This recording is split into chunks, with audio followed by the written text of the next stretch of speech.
Good morning, honey. How you doing?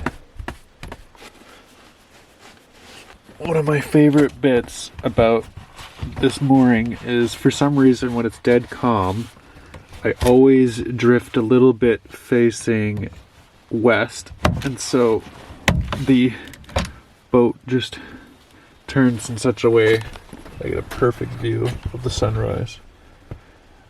Until honey puts her head there. Why you always gotta put your head in the window? Hey? Honey? I'm trying to look at the view too.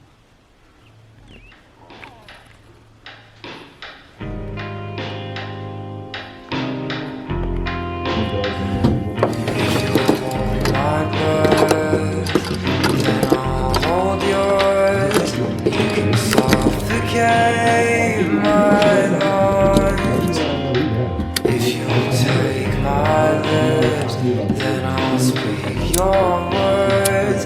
We can interlock our tongues.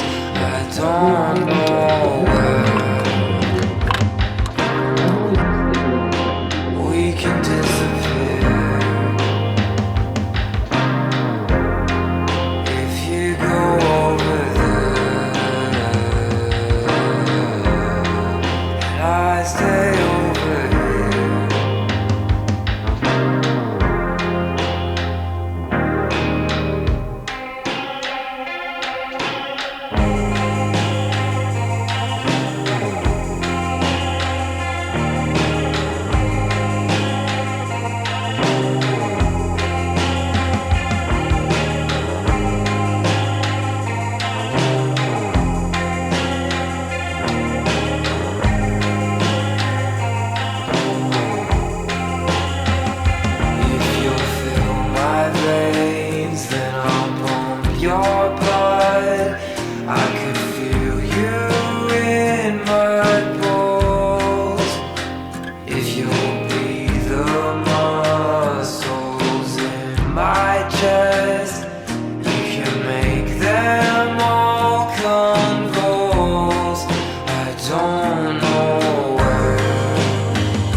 Alright, a little bit off and on work, but we got a lot done.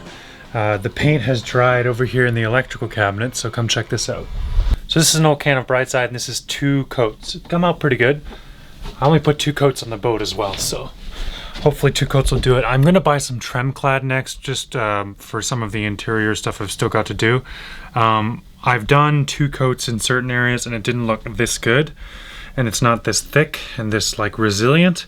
But we'll see if 3 coats cuts it. I mean, if 3 coats, we'll do the math and figure out what the price difference is. But I think even at 3 coats, it's still a bit cheaper. We'll have to see how long it lasts in the long run, though. Now I want to show you what I'm doing in the bathroom. All right. Well, the cedar lining is starting to come in really nice. It looks good in here. Smells great, which is a pleasant change from the old bilge smell that permeated this corner of the boat.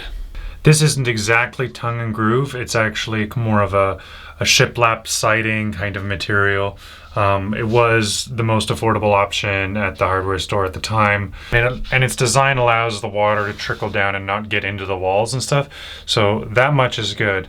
However, when it lays flat on the bottom, it won't work as well. So I'm looking at just doing my own tongue and groove, gluing those boards together. And I'll do it for the seat benches and then also for the new countertops for the bathroom. So just got to get that all together, and I got to go pick up a little bit more of this wood because I ran out. I'm still unsure as to what I'm actually going to coat that wood with, because I want it to be waterproof, but I also don't want it to be toxic, and I don't want it to be too slick. I'd like to be kind of a natural, nice smelling area, and I'd love to be able to retain some of that cedar goodness, but we'll see. I'm gonna look into what other people have done online tonight, maybe. But in the meantime, I want to show you guys my new electrical cabinet. Check this out. So my electrical was all right here, but facing the other way and on the bulkhead there, and it was just so inconvenient now the washing machine especially is up there, but also just reaching way up into that corner.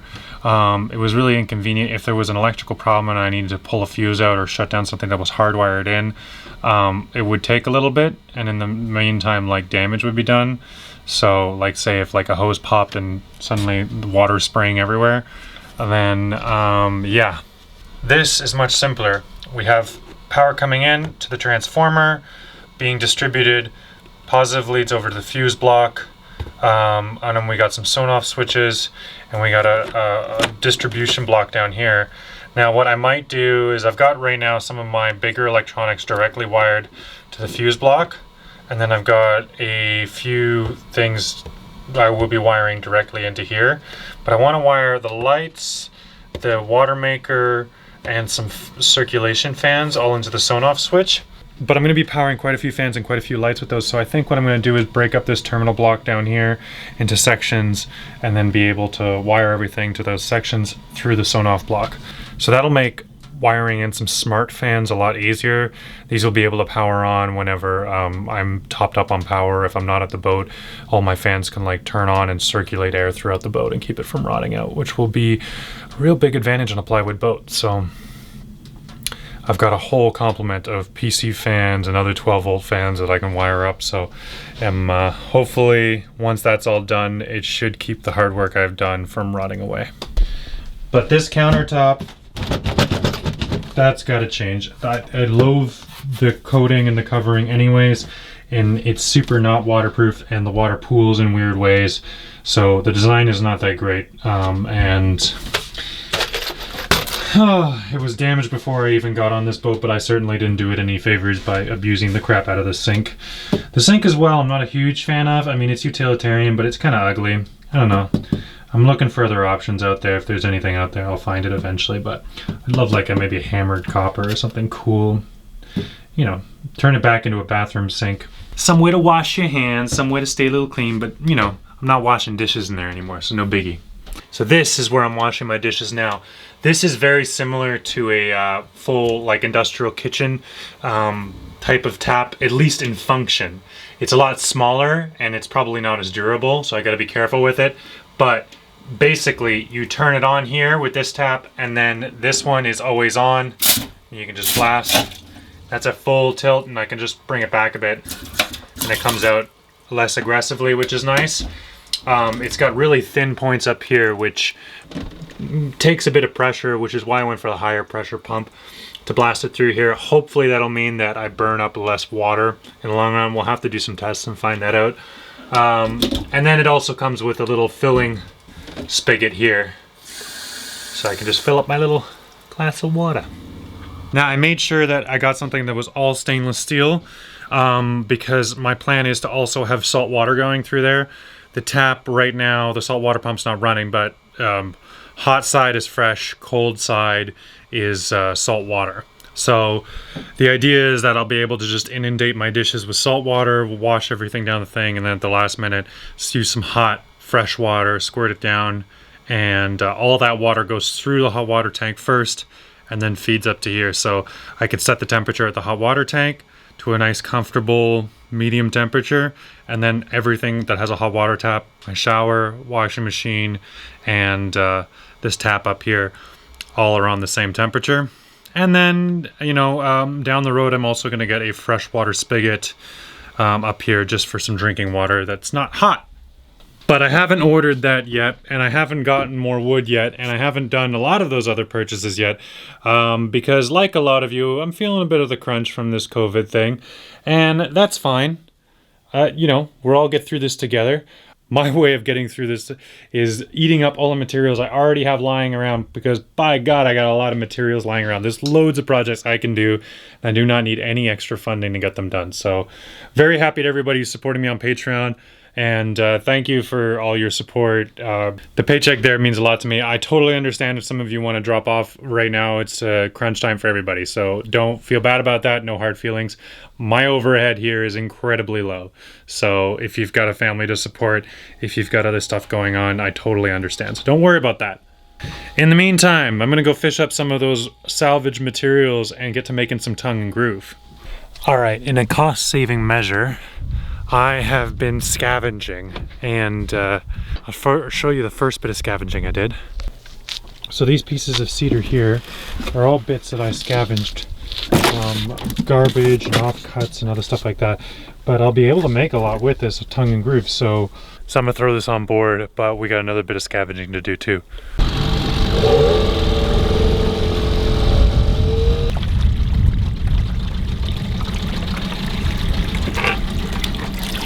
Oh no! So we already have one big one. Oh man. It's a big Dungeness crab, and yeah, that's a nice size. So we're gonna go out to the trap and see if there's another one.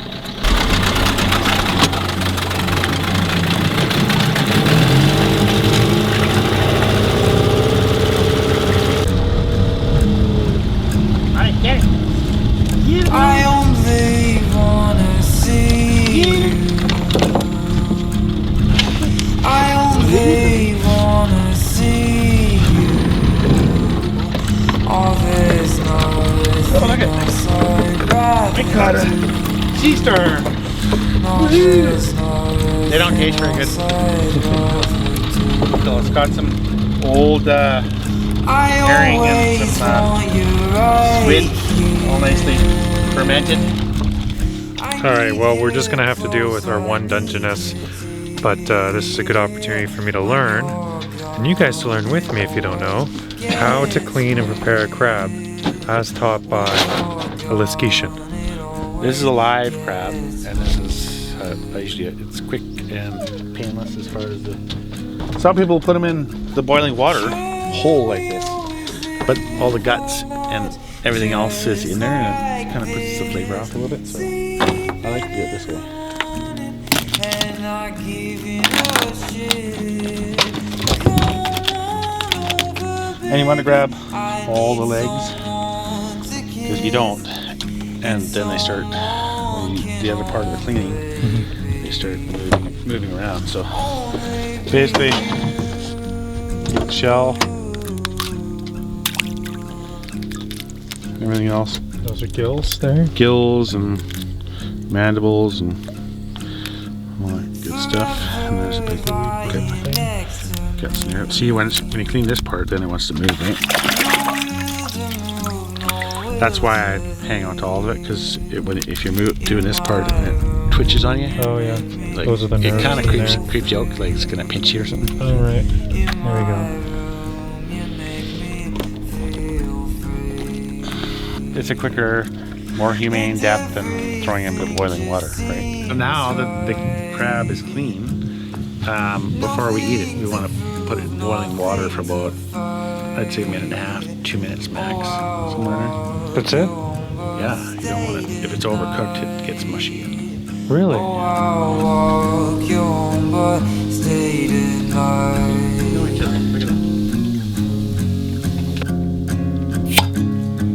Can we always live our lives just like Well, I also have alcohol. and I giving us shit. Come on over, baby. I need someone to kiss, and someone can only be, and someone can only be.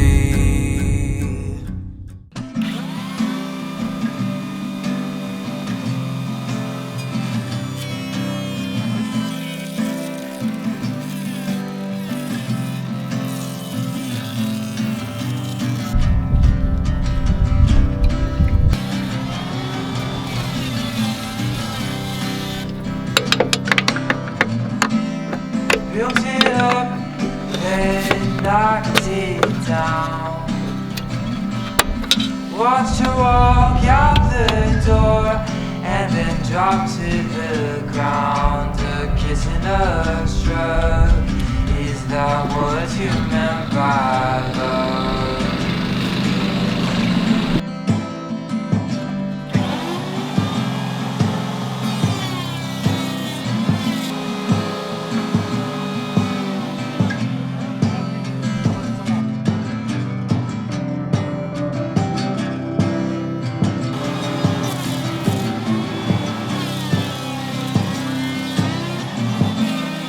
Nights like these feel so long. All right, well, I milled up these boards, but as you can see, getting the level consistent and dead center was kind of challenging. I think the lock on the table router is broken. It's still read the same width, but each one of these came out slightly different, so I've got a lot of sanding and planing to do before I can use these in the right place. So I'm gonna leave today's episode off here. Before I wrap up, I just want to give another shout out to Jord for the watch. Last time I shouted them out, I didn't actually have the right link because due to the whole COVID thing, there wasn't anyone in the office, they didn't get back to me in time, and we didn't get the link going. It's active now. I talked about it a bit in the live stream, but I wanted to mention again one more time in the videos so that we can get the 50 participants. If we get 50, they'll give away a free watch. So all you have to do, link in the description, enter there, and then you have a 1 in 50 chance of winning a nice watch. And I mean, it is a nice watch. You don't have to get the one that's made of coffee, but I highly suggest it. And that's it, and that's all. Hopefully next episode we will finally finish the head so I can get back to working outdoors because the epoxy will be here soon, and I really want to get some more paint on this bad boy. Loud songs to fix broken hearts. Private thoughts become facts when you speak just to talk. Words yell from above. Is that what